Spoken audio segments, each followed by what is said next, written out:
अब यहाँ पे बात करते हैं हम लोग आज के जगत जीजा की वीडियो के ऊपर, क्योंकि वो बराबर जवाब दे रहे हैं। ना तो वो किसी पुलिस का सहारा ले रहे हैं, ना ही किसी केस की धमकी दे रहे हैं, ना ही किसी को कोई भी वीडियो बनाने से रोक रहे हैं। ऐसा नहीं है कि उनके ऊपर सवाल जवाब नहीं हो रहे, बराबर उनके ऊपर भी सवाल जवाब हो रहे हैं और वो बराबर सवाल जवाब का जवाब दे रहे हैं। बराबर उनके ऊपर भी बहुत अजीब अजीब से टाइटल थंबनेल बन रहे हैं, लेकिन उनको वो बॉदर नहीं करता, क्योंकि उन्होंने ये चीज़ बहुत अच्छे से एक्सेप्ट करी। और इस चीज़ के लिए मैं डेफिनेटली अप्रिशिएट करूंगी कि ये बात उन्होंने बहुत सही बोली कि जो लोग ये सोचते हैं कि रिएक्शन वाले गंदगी मचा रहे हैं, रिएक्शन वाले गंदगी मचा रहे हैं, जी नहीं, ये गंदगी चलकर पहले आती है और इस गंदगी को लाने वाले ये व्लॉगर ही होते हैं। ये इस गंदगी को लेके आते हैं और उसके बाद इस चीज़ पे चर्चा करना रिएक्शन वालों का काम है। जैसे आप अपना व्लॉगिंग का काम नहीं छोड़ सकते, इस तरीके से आप रिएक्शन वालों से कैसे एक्सपेक्ट करते हैं कि वो अपना काम छोड़ दें। ऐसे तो आए दिन हर व्लॉगर आके हमारे आगे हाथ जोड़ ले कि भैया हमारे लिए ना बोलो, हमारे लिए ना बोलो, तो फिर हम क्या करें? चैनल बंद करके बैठ जाएं, चैनल पे काम ना करें? हम भी हाथ जोड़ के आप लोगों को बोल सकते हैं कि कृपया करके आप लोग भी ऐसी हरकतें ना करा करें, ऐसे बोलने के मौके ना दिया करें। अगर आप लोगों की तरफ से ऐसे मौके मिलेंगे तो हम तो अपना काम करेंगे और हम अपना काम कर भी रहे हैं। यहाँ पे हमारी काम की महत्वता को बिल्कुल अच्छे से समझा है जगत जीजा ने। उन्होंने ना तो किसी को कोई वीडियो बनाने से मना किया, ना ही किसी को कोर्ट कचहरी की धमकी दी, ना ही किसी को थंबनेल टाइटल डाउन डिलीट हटाओ, ऐसा कुछ भी नहीं बोला। वो जो जवाब दे रहे हैं अपने मुंह से जवाब दे रहे हैं, यूट्यूब पे जवाब दे रहे हैं, वीडियो पे जवाब दे रहे हैं, डरा धमका के किसी का भी मुंह बंद नहीं करा रहे हैं। सबको फ्रीडम है अपनी बात रखने के, अपने सवाल पूछने के और अपने पॉइंट ऑफ व्यू शेयर करने के, जो कि सब कर रहे हैं। ऐसा जगत भैया ने एक बात तो बिल्कुल सही बोली, उनकी पहली ही लाइन से मैं अग्री करती हूँ। जैसे ही उन्होंने आज के वीडियो में मुंह खोला, पहली 2 लाइन से मैं कंप्लीटली अग्री करती हूँ कि उन्होंने बोला, जगत दीदी की कल की वीडियो से ये तो बिल्कुल साफ जाहिर हो गया कि इनके पास अपना पक्ष रखने के लिए कुछ भी नहीं है। उन्होंने क्या किया, वही सेम पैटर्न जो जगत भैया करते हैं, किसी की वीडियो चलाना, अब वीडियो चला चला के उसको जवाब देना। ये मुद्दा नहीं था, मुद्दा था आपका अपना पक्ष रखने का मुद्दा, आपका अपना साइड बताने का मुद्दा। वो तो अपना साइड बता रहे हैं और अपना साइड क्लियर कर रहे हैं और आप उन्हीं की साइड की पॉइंट्स चुरा रहे हो। आपका अपना क्या मुद्दा है? आपके खुद के ऊपर जो एलिगेशंस लगे हैं उसका पक्ष कहाँ है? कहाँ है आपकी क्लैरिफिकेशन अपने ऊपर उठे हुए सवालों के लिए? आप सामने वाले का कंटेंट चुरा के उसी की वीडियो पे एक वीडियो छाप के चले गए, वो भी अपने भाई के चैनल से। मुद्दा आपका है तो आपको अपना मुद्दा अपने आप रिप्रेजेंट करना था, लेकिन आपने सामने वाले की वीडियो से पूरा का पूरा कंटेंट चुरा लिया और अपना मुद्दा भी जो आप बता के गई वो आप सिर्फ एक क्वेश्चन मार्क लगा के गए। प्रिया गुप्ता, कौन है प्रिया गुप्ता? मेरी फोटोज वायरल करने की धमकी दी, किसने दी? मेरी शादी किसी तीसरे बंदे से भी ना हो इसके लिए ऐसे ऐसे बोला, किसने बोला? दोनों ने बोला, एक ने बोला, कहाँ पे बोला, कैसे बोला, कहाँ है उसका पूरा का पूरा क्लैरिफिकेशन? उसके बाद अपनी एक्स फ्रेंड या वाई फ्रेंड या जी फ्रेंड, आई डोंट नो किसके बारे में एक और मुद्दा कि अगर मैंने उसके बारे में बोला तो उसका तो तलाक हो जाएगा, उसका तो घर बर्बाद हो जाएगा, उसका तो डाइवोर्स हो जाएगा, जिसका अगेन इस कंट्रोवर्सी से कोई लेना देना नहीं है। 3 साल पहले, 4 साल पहले की कोई भी ऑडियो यहाँ पे अगर आती है, इनकी ही वीडियो के हिसाब से वो वीडियो 4 साल, हाँ ऑडियो 4 साल पुराना है, जिसमें कोई सब्सक्राइबर इनको कुछ गंदे कमेंट्स कर रहा है, जिसके बदले में ये उनको ये बोल रही हैं। और इनके हिसाब से उस समय पर ये ट्रेन में थी और ट्रेन में इनके साथ भोपाली बहू थी, ठीक है?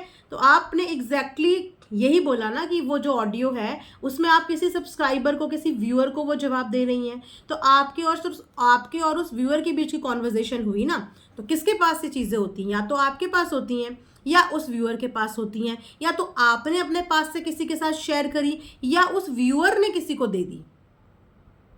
तो पहले आप अपनी साइड से फाइंडिंग क्यों नहीं कर रहे हो कि सारी की सारी चीज़ें जो भी सोशल मीडिया पे आ रही हैं वो आप ही की साइड से शेयर करी हुई चीज़ें हैं, जो आप दूसरों को देती हैं।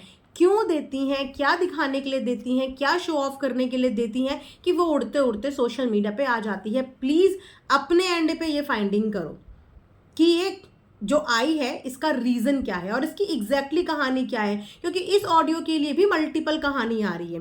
कोई कह रहा है कि इस ऑडियो में आप अलाना से बात कर रहे हो, कोई कह रहा है इस ऑडियो में आप फलाना से बात कर रहे हो, कोई कह रहा है ढिमकाना से बात कर रहे हो, कोई कह रहा है उसके लिए बोल रहे हो, कोई कह रहा है इसके लिए बोल रहे हो। लेकिन जहां तक आपकी वीडियो में मैंने सुना, आप ये किसी सब्सक्राइबर को बोल रहे हो जो आपको नेगेटिव कमेंट और बहुत भद्दी भद्दी बातें बोल रहा था, आपका जवाब उसके लिए था, राइट?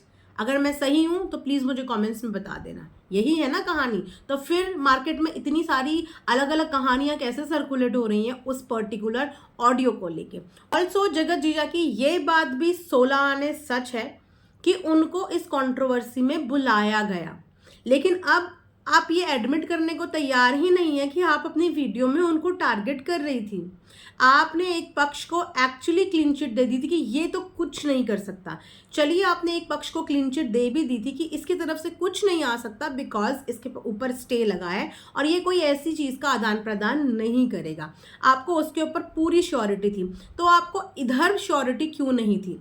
जबकि आपकी इस बात से रिगार्डिंग कि आपने कुछ लेन देन किया है, ऑफ कैमरा उनसे ऑलरेडी बात हो गई थी। आपने ऑलरेडी ऑफ कैमरा उनसे ये बात क्लियर कर दी थी और उन्होंने बोल दिया था कि मेरी साइड से भी ऐसा कुछ नहीं है। तो एक इंसान के ऊपर भरोसा दिखा के आपने बोला उस पार्टी से तो कुछ नहीं आ सकता, लेकिन आपने शक की सुई दूसरी तरफ घुमाई थी। और उसके बाद क्या हुआ कि उनको अपना पक्ष लेके आना पड़ा। कोई भी इंसान अपने ऊपर कोई भी एलिगेशन नहीं लेता और जगत जीजा ने पहले अपने ऊपर बहुत एलिगेशन लिए हैं और उसका कोई जवाब नहीं दिया। क्या क्या एलिगेशन उनके ऊपर नहीं लगे, लेकिन हाँ, उन एलिगेशन के कोई प्रूव नहीं आए। उनके ऊपर एक्चुअली लगा था, सम वाला एलिगेशन उनके ऊपर लगा था। एक ऑडियो रिकॉर्डिंग भी सोशल मीडिया पे वायरल हुई थी जिसमें 3-4 लोग थे उस ऑडियो के अंदर। जगत दीदी के भाई, जगत भैया, एक और बीच के हमारे बीच की ही थी, ठीक है। तो ये सब उसके अंदर रिकॉर्डिंग के अंदर थे, जहां पे जगत भैया ये बात जगत दीदी के भाई को बता रहे थे कि जगत जीजा ने तो सम वाली बात भी बोली है। आगे आप 3 ऐड कर लेना कि ये वाली बात भी उन्होंने बोली है, लेकिन उनकी बोली हुई हर बात सच कैसे हो सकती है? क्या वो राजा हरिश्चंद्र हैं? क्या आप जगत भैया की बोली हुई हर एक बात पे विश्वास कर सकते हैं? अगर कर सकते हैं फिर तो जगत भैया ने जो जो बातें इनके लिए बोली फिर तो हमें उस पर भी विश्वास करना चाहिए।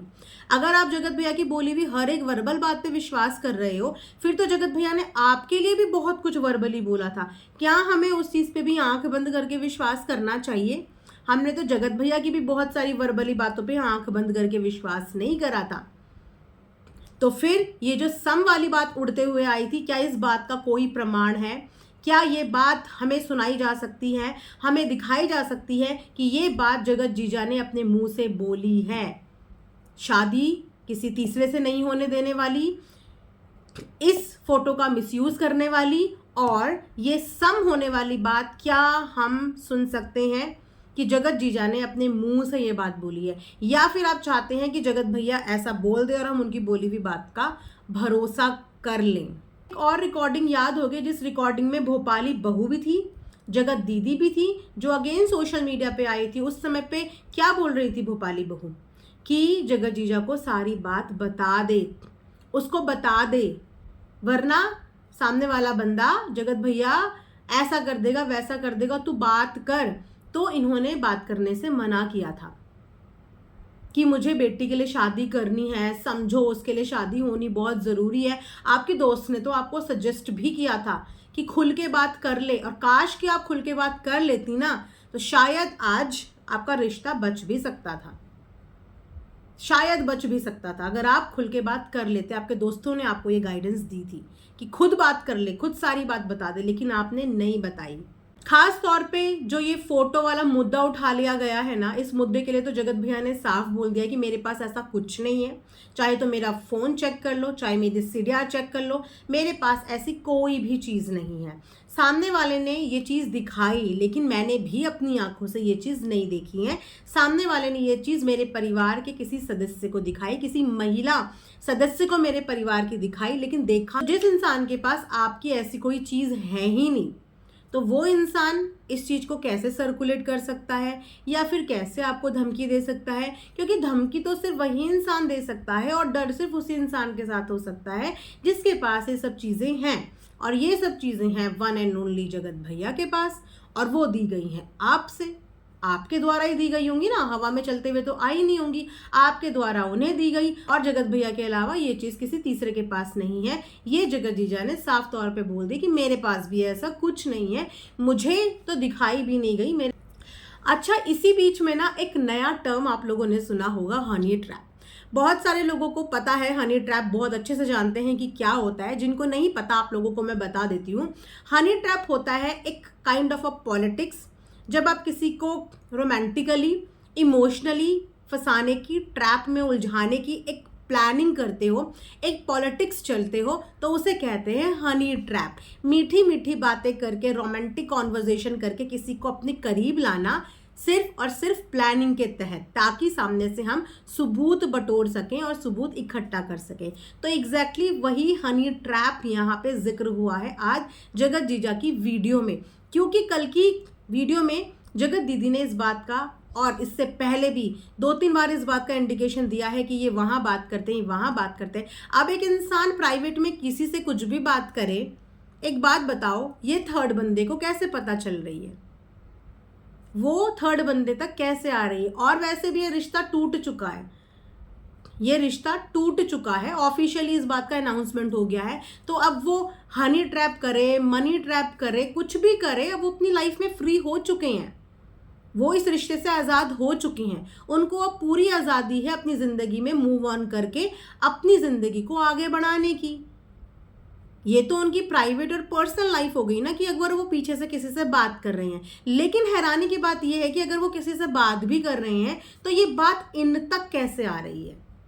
और जो इनसे बात कर रहा है जगत जीजा से, वो मतलब कि किसी इंटेंशन से बात कर रहा है ना, कि जगत जीजा से बात करके उनकी कॉन्वर्जेशन के सबूत के तौर पे वो सामने वाले को दे रहा है। तो ये किस तरीके का ट्रैप, हनी ट्रैप, एक नया टर्म यहाँ पे यूज हुआ है और सबके दिमाग खटक रहे हैं। गाइज, अब तो आप लोग सोच संभल के बात करो, चाहे वो लड़का हो चाहे वो लड़की हो। प्यारी प्यारी बातें करके आप लोगों के जरिए सबूत इकट्ठे करने की एक नई पॉलिटिक्स सोशल मीडिया पे आई है, कॉल्ड हनी ट्रैप। तो आप सब अपने आप को इस हनी ट्रैप से बचाइए, किसी की लवी लवी गुड्डी गुड्डी बातों पे बिल्कुल मत आइए। यू नेवर नो कि कौन किसका भेजा हुआ दूत हो और आपकी चैट, आपकी कॉन्वर्जेशन इधर से उधर और उधर से इधर पास ऑन करता हो। तो उनका कहीं ना कहीं इंडिकेशन इसी चीज़ का है। और यहाँ पे मैं बोलूँगी कि दोनों अब अपनी ज़िंदगी में आज़ाद हो चुके हैं। जगत भैया, आप आज़ाद नहीं हुए हो, आप मैरिड हो, हैप्पीली मैरिड। तो आप अपने आप को आज़ाद मत समझ लेना, अपनी वाइफ के साथ ही अपनी आज़ादी की ज़िंदगी मनाओ। बाकी जगत दीदी अपनी ज़िंदगी में पूरी आज़ाद है, क्योंकि वो अब दोनों रिश्तों से टूट चुकी है ना। एक से तो ऑफिशियली टूट चुका है, दूसरे से भी होप करते हैं कि टूट गया हो। तो वो भी अपनी ज़िंदगी में पूरी आज़ाद है, अपनी ज़िंदगी में किसी से बात करे, शादी करे, नहीं करे, कुछ भी करे, फ्री हो गई हैं वो। और यहाँ पे जगत जीजा भी फ्री हो गए हैं। वो अपनी ज़िंदगी में एक लड़की से बात करे, 2 से करे या 4 से करे, ये उनकी अब पर्सनल लाइफ हो गई है, जो कि आउट ऑफ यूट्यूब है, पर्सनल है ना। तो ये था एक छोटा सा रिएक्शन जगत जीजा की व्लॉग के ऊपर। आई होप कि आप लोगों को पसंद आया हो। नेक्स्ट वीडियो में, तब तक अपना ध्यान रखिए। Thanks for watching earth mom Dehra.